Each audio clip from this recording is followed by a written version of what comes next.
नमस्कार प्यारे बच्चों, कैसे हैं आप सभी। उम्मीद करती हूँ कि आप सभी अपने घरों में बहुत अच्छे से होंगे और आपकी पढ़ाई बहुत अच्छे से चल रही होगी। प्यारे बच्चों, आज हम कक्षा 8 की भूगोल की पाठ्य पुस्तक संसाधन एवं विकास का अध्याय खनिज और शक्ति संसाधन पढ़ेंगे। प्रिय बच्चों, इस अध्याय में हम जानेंगे कि खनिज क्या होता है और पृथ्वी से हम खनिज को कैसे प्राप्त कर सकते हैं। प्यारे बच्चों, आप जो घरों में नमक प्रयोग करते हैं वह खनिज है। पेंसिल जिससे आप लिखते हैं उसके अंदर जो सिक्का होता है जिससे लिखा जाता है वह ग्रेफाइट होता है, वह भी खनिज होता है। तो आइए पढ़ते हैं ये रुचिकर अध्याय जिसका नाम है खनिज और शक्ति संसाधन। तो प्रिय बच्चों, आइए सबसे पहले समझते हैं कि आखिर खनिज क्या है। बच्चों, क्या आपने नानवाई को कभी बिस्कुट बनाते देखा है? उसमें आटा, दूध, चीनी और कभी-कभी अंडे को मिलाया जाता है। जब आप पके हुए बिस्कुट खाते हैं तो क्या आप इन अवयवों को इसमें अलग-अलग रूप से देख पाते हैं? जिस तरीके से बिस्कुट में कई वस्तुएं मिली होती हैं लेकिन वो आप देख नहीं पाते, ठीक उसी प्रकार इस पृथ्वी पर चट्टानों में कई पदार्थ मिले होते हैं जो खनिज कहलाते हैं। ये खनिज पृथ्वी की चट्टान परपटी पर सभी जगह फैले हुए हैं। प्यारे बच्चों, प्राकृतिक रूप से प्राप्त होने वाले पदार्थ जिनका निश्चित रासायनिक संघटन होता है वह खनिज है। खनिज सभी स्थानों पर समान रूप से वितरित नहीं हैं। वे किसी विशेष क्षेत्र या शैल समूहों में संकेंद्रित होते हैं। कुछ खनिज ऐसे क्षेत्रों में पाए जाते हैं जो आसानी से अभिगम्य नहीं हैं, जैसे आर्कटिक महासागर, संस्तर और अंटार्कटिका। प्यारे बच्चों, खनिज विभिन्न प्रकार के भूवैज्ञानिक परिवेश में अलग अलग दशाओं में निर्मित होते हैं। वे बिना किसी मानवीय हस्तक्षेप के प्राकृतिक प्रक्रियाओं द्वारा निर्मित होते हैं। वे अपने भौतिक गुणों जैसे रंग, घनत्व, कठोरता और रासायनिक गुणों यथा विलेयता के आधार पर पहचाने जाते हैं। प्रिय बच्चों, क्या आप जानते हैं कि शैल क्या है? शैल खनिज अवयवों के अनिश्चित संघटन वाले एक से अधिक खनिजों का एक समूहन है। शैल जिनसे खनिजों का खनन किया जाता है अयस्क कहे जाते हैं। यद्यपि 2800 से अधिक खनिजों की पहचान की गई है जिनमें से केवल 100 अयस्क खनिज समझे जाते हैं। आइए अब बात करते हैं खनिजों के प्रकार की। पृथ्वी पर 2800 से अधिक विभिन्न खनिज हैं। संरचना के आधार पर खनिजों को मुख्यतः धात्विक और अधात्विक खनिजों के रूप में वर्गीकृत किया जाता है। धात्विक खनिज क्या होते हैं? धात्विक खनिजों में धातु कच्चे रूप में होती है। धातुएं कठोर पदार्थ हैं जो ऊष्मा और विद्युत को सुचालित करती हैं। इनमें द्युति या चमक की विशेषता होती है। लौह अयस्क, बॉक्साइट, मैग्नीज अयस्क इनके कुछ उदाहरण हैं। धात्विक खनिज लौह और अलोह हो सकते हैं। लौह खनिज जैसे लौह अयस्क, मैग्नीज और क्रोमाइट में लोहा होता है, इसीलिए इन्हें लौह अयस्क कहते हैं। अलोह खनिज में लोहा नहीं होता, किंतु कुछ अन्य धातु जैसे सोना, चांदी, तांबा या सीसा हो सकती है। अब बात करते हैं अधात्विक खनिजों की। अधात्विक खनिजों में धातुएं नहीं होती हैं। चूना पत्थर, अभ्रक और जिप्सम इन खनिजों के कुछ उदाहरण हैं। खनिज ईंधन जैसे कोयला और पेट्रोलियम भी अधात्विक खनिज हैं। अब आप सोच रहे होंगे कि खनिजों को पृथ्वी से कैसे निकाला जाता है। प्रिय बच्चों, खनिजों को खनन, प्रवेधन या आखनन द्वारा निष्कर्षित किया जा सकता है। पृथ्वी की सतह के अंदर दबी शैलों से खनिजों को बाहर निकालने की प्रक्रिया खनन कहलाती है। खनिज जो कम गहराई में स्थित हैं, वे पृष्ठीय स्तर को हटाकर निकाले जाते हैं, जिन्हें विवृत खनन कहते हैं। गहन भेदन, जिन्हें कूपक कहते हैं, अधिक गहराई में स्थित खनिज निक्षेपों तक पहुंचने के लिए बनाए जाते हैं। इन्हें कूपकी खनन कहते हैं। पेट्रोलियम और प्राकृतिक गैस धरातल के बहुत नीचे पाए जाते हैं। उन्हें बाहर निकालने के लिए गहरे कुओं की खुदाई की जाती है। इसे प्रवेधन कहते हैं। सतह के निकट स्थित खनिजों को जिस प्रक्रिया द्वारा आसानी से खोदकर निकाला जाता है, उसे आखनन कहते हैं। प्रिय बच्चों, आइए अब समझते हैं कि खनिजों का वितरण पृथ्वी पर किस तरह से है।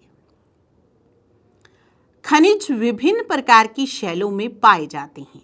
कुछ आग्नेय शैलों में पाए जाते हैं, कुछ कायांतरित शैलों में पाए जाते हैं, जबकि अन्य अवसादी शैलों में पाए जाते हैं। धात्विक खनिज आग्नेय और कायांतरित शैल समूहों, जिनसे विशाल पठारों का निर्माण होता है, में पाए जाते हैं।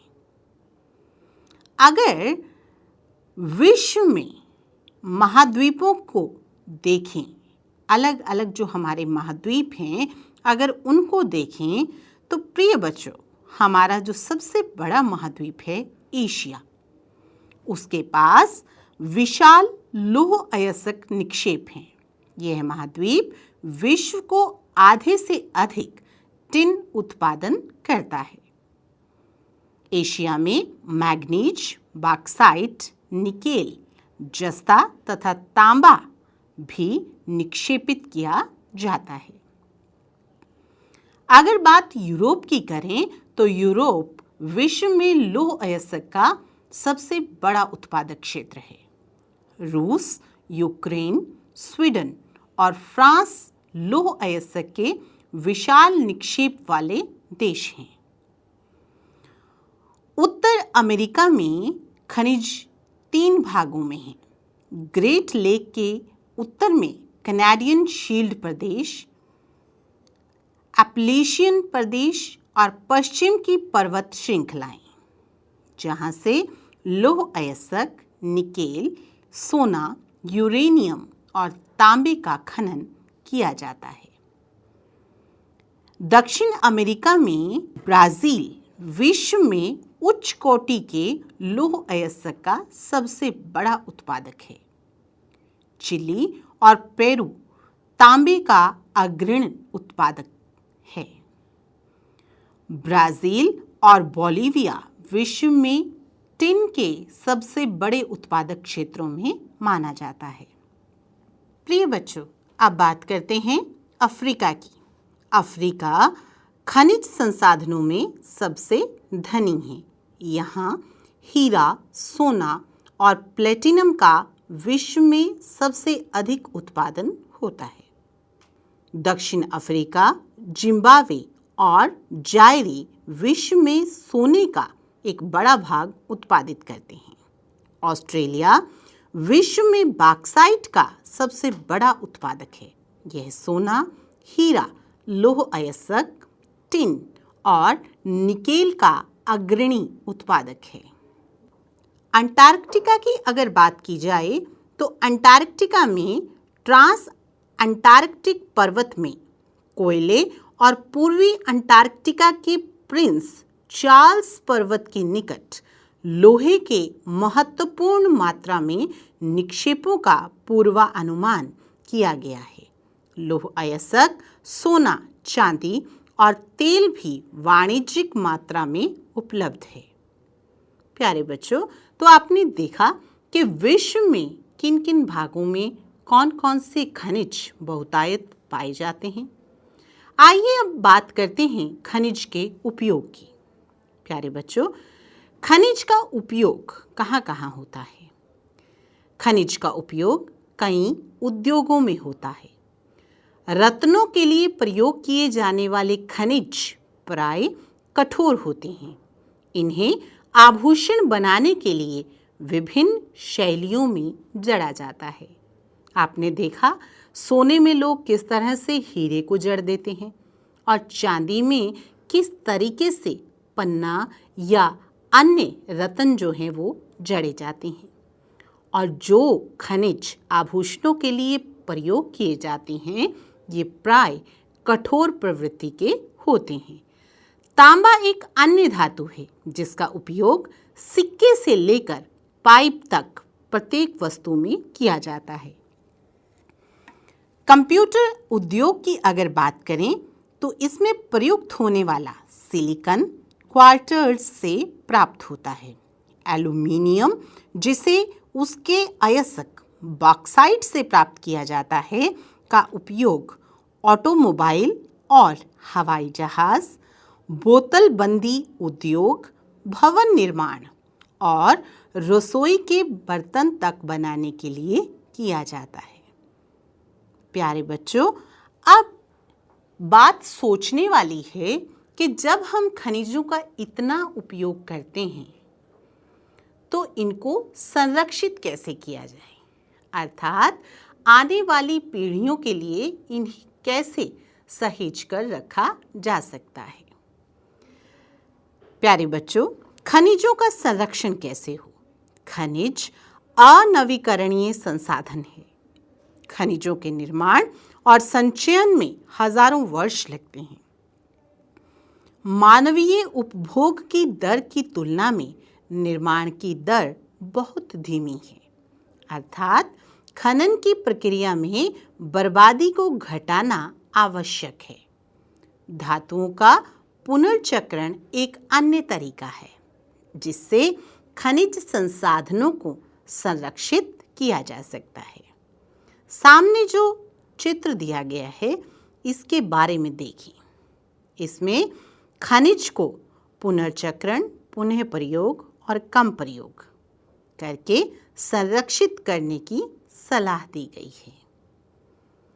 आइए अब बात करते हैं अध्याय के दूसरे उपविषय की, जो है शक्ति संसाधन। शक्ति संसाधन क्या होते हैं? प्यारे बच्चों, शक्ति अथवा ऊर्जा हमारे जीवन में बहुत महत्वपूर्ण भूमिका निभाते हैं। हमें उद्योग, कृषि, परिवहन, संचार और प्रतिरक्षा के लिए भी शक्ति की आवश्यकता होती है। ऊर्जा संसाधनों को विस्तृत रूप से परंपरागत और गैर परंपरागत संसाधनों में वर्गीकृत किया गया है।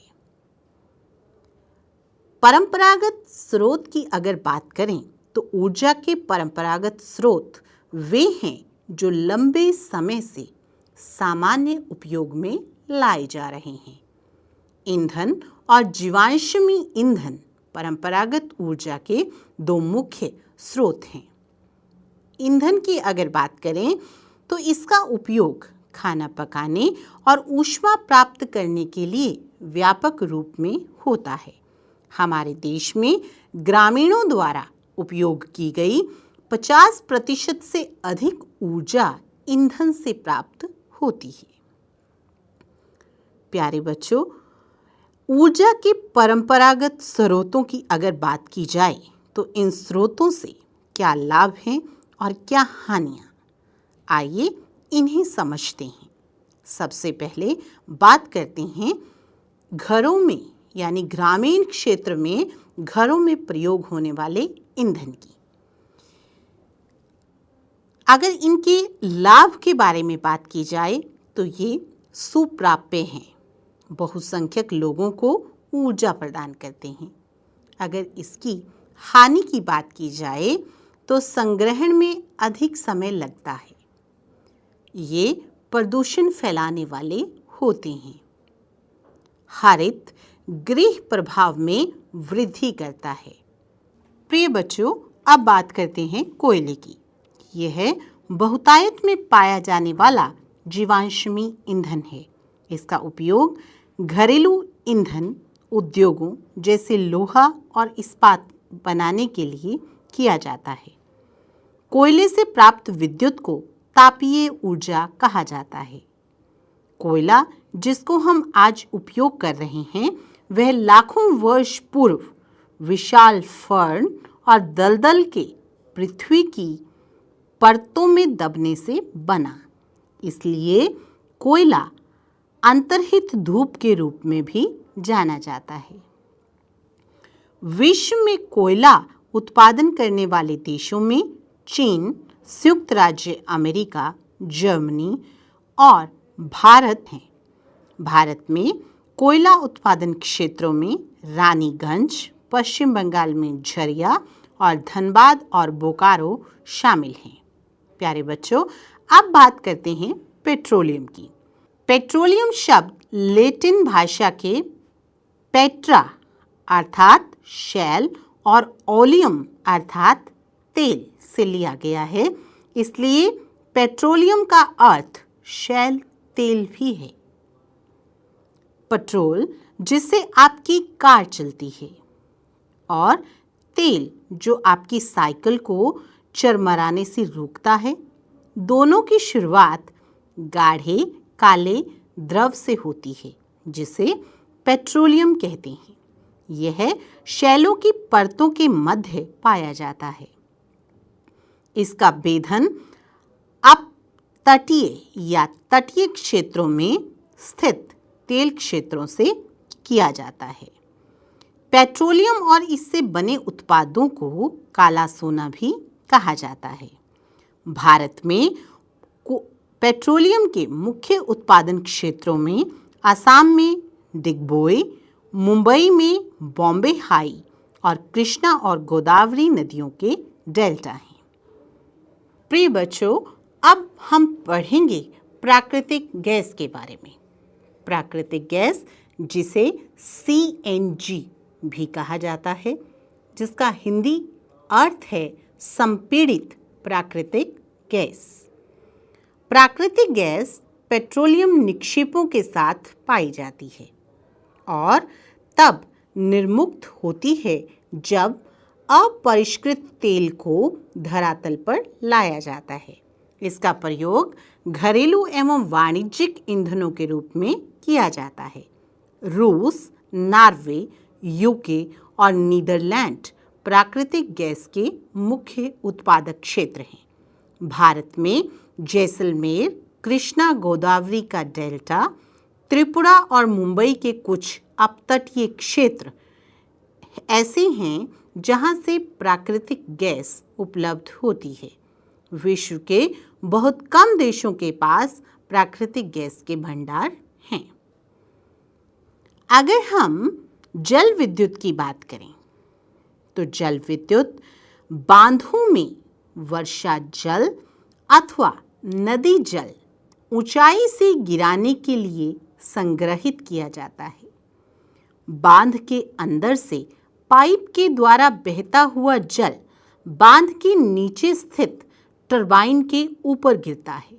घूमते हुए ब्लेड जनरेटर को विद्युत के लिए घुमाते हैं और यह विद्युत जल विद्युत कहलाती है। विद्युत उत्पन्न करने के बाद जो जल बहता है उसे विभिन्न कृषि क्रियाओं के लिए प्रयोग किया जाता है।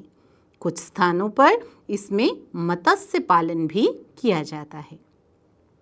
भाखड़ा नगर डैम में इसी तरह से पानी से बिजली उत्पन्न की जाती है और जो बाद में पानी बच जाता है उसे इकट्ठा करके उसमें या तो मत्स्य पालन किया जाता है या आसपास के इलाकों में यह पानी कृषि क्रियाओं के लिए प्रयोग किया जाता है। भारत में ऐसी अनेक परियोजनाएं हैं, जैसे भाखड़ा नग्गल, गांधी सागर, नागार्जुन सागर और दामोदर नदी घाटी परियोजनाएं। प्रिय बच्चों, यहाँ मैं आपको बता दूं कि विश्व का पहला जल विद्युत उत्पन्न करने वाला देश नॉर्वे था। प्यारे बच्चों, चित्र में आप जल विद्युत का जो उत्पादन है वह देख सकते हैं कि किस तरह से हो रहा है। आइए अब बात करते हैं ऊर्जा के गैर परंपरागत स्रोतों की। जीवाश्मी ईंधनों के बढ़ते उपयोग से ऊर्जा के गैर परंपरागत स्रोत का अभाव उत्पन्न हो रहा है। ऐसा अनुमान किया जाता है कि यदि वर्तमान दर से इनका उपभोग लगातार होता रहा तो इन ईंधनों के भंडार समाप्त हो जाएंगे। इसलिए गैर परंपरागत स्रोत जैसे सौर ऊर्जा, पवन ऊर्जा, ज्वारीय ऊर्जा जो कि नवीकरणीय है के उपयोग की आवश्यकता पर बल दिया जाता है। आइए सबसे पहले बात करते हैं सौर ऊर्जा की। सूर्य की ऊष्मा और प्रकाश ऊर्जा हमारे द्वारा प्रतिदिन अनुभव की जाती है। सूर्य से प्राप्त सौर ऊर्जा सौर सेलों में विद्युत उत्पन्न करने के लिए प्रयोग की जाती है। इनमें से कई सेलों को सौर पैनलों से तापन व प्रकाश के लिए शक्ति उत्पन्न करने के लिए जोड़ा जाता है। धूप की प्रचुरता वाले उष्णकटिबंधीय देशों में सौर ऊर्जा के उपयोग की प्रौद्योगिकी बहुत लाभदायक है। सौर ऊर्जा का उपयोग सौर तापक, सौर कुकर और यातायात के संकेतक अर्थात जो हमारी ट्रैफिक लाइट्स होती हैं उनमें भी सौर ऊर्जा का प्रयोग किया जाता है। एक और ऊर्जा जिसके बारे में पढ़ेंगे वह है पवन ऊर्जा। पवन ऊर्जा एक असामान्य स्रोत है। पवन चक्कियों का उपयोग अनाजों को पीसने और जल निकालने के लिए चिरकाल से हमारे देश में चला आ रहा था। वर्तमान में पवन चक्कियों में तीव्र गति से चलती हवाएं पवन चक्की को घुमाती हैं जो विद्युत उत्पादन करने के लिए जनरेटर से जुड़ी होती हैं। पवन farm Netherlands, Germany, Denmark, UK, USA और स्पेन में पाए जाते हैं। अब बात करते हैं परमाणु ऊर्जा की। परमाणु ऊर्जा प्राकृतिक तौर से प्राप्त रेडियोस्क्रिय पदार्थ जैसे यूरेनियम और थोरियम के परमाणुओं के केंद्रक में संग्रहित ऊर्जा से प्राप्त की जाती है। ये पदार्थ नाभिकीय रिएक्टरों में नाभिकीय विखंडन से गुजरते हैं। भारत में स्थित परमाणु ऊर्जा का केंद्र तमिलनाडु में कलपक्कम, महाराष्ट्र में तारापुर, राजस्थान में कोटा के निकट राणा प्रताप सागर और उत्तर प्रदेश में नरोरा और कर्नाटक में कैगा है। अगर भूतापीय ऊर्जा के बारे में जानना हो तो सामने दिए गए चित्र को देखिए।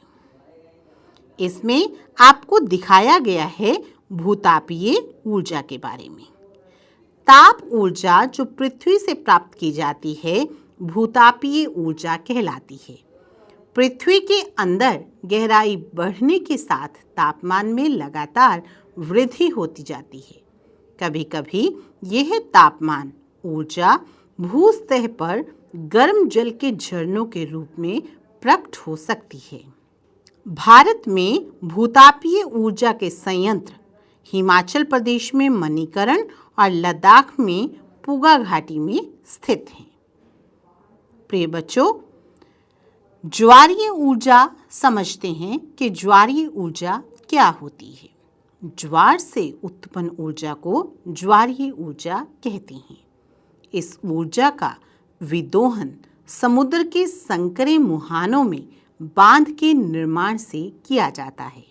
सामने आपको ज्वारीय ऊर्जा का एक चित्र दिखाया गया है और आप समझ सकते हैं कि किस प्रकार ज्वारों की ऊर्जा का उपयोग बांध में स्थापित टरबाइन को घुमाने के लिए किया जाता है। भारत के कच्छ की खाड़ी में विशाल ज्वारीय मिल हैं। प्रिय बच्चों, इसी श्रृंखला में आइए समझते हैं बायोगैस के बारे में। बायोगैस ग्रामीण इलाकों में ऊर्जा का एक मुख्य स्रोत है। जैविक अपशिष्ट जैसे मृत पौधे और जंतुओं के अवशेष, पशुओं के गोबर, रसोई के अपशिष्ट को गैसीय ईंधन में बदला जा सकता है। इसे बायोगैस कहते हैं। जैविक अपशिष्ट बैक्टीरिया द्वारा बायोगैस संयंत्र में अपघटित होते हैं, जो कि अनिवार्य रूप में मीथेन और कार्बन डाइऑक्साइड का मिश्रण है। बायोगैस खाना पकाने और विद्युत उत्पादन का सर्वोत्तम ईंधन है और इससे प्रतिवर्ष बड़ी मात्रा में जैव खाद का उत्पादन भी होता है। सामने जो आपको चित्र दिखाई दे रहा है वह एक बायोगैस संयंत्र का चित्र है। यह ऊर्जा सर्वव्यापी है, लेकिन इस ऊर्जा का विदोहन बहुत ही कठिन और खर्चीला है। प्यारे बच्चों, आइए इस अध्ययन के आधार पर कुछ प्रश्नों के उत्तर समझते हैं। सबसे पहले सही उत्तर को चिन्हित करेंगे। प्यारे बच्चों, सबसे पहला प्रश्न है, विश्व में उच्च कोटि के लौह अयस्क का सबसे बड़ा उत्पादक देश कौन सा है? आपके विकल्प हैं जापान, ब्राजील, भारत और चीन। आपका सही उत्तर है, सही विकल्प है ब्राजील। दूसरा प्रश्न, पेट्रोलियम शब्द किस भाषा से लिया गया है?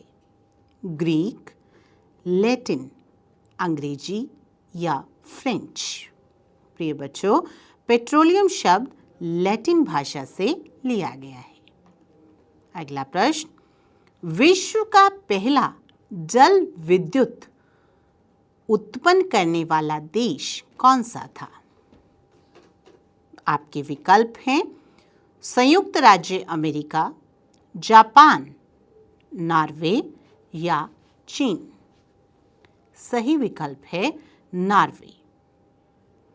अगला प्रश्न, भारत में भूतापीय ऊर्जा का संयंत्र निम्न में से किस स्थान पर है?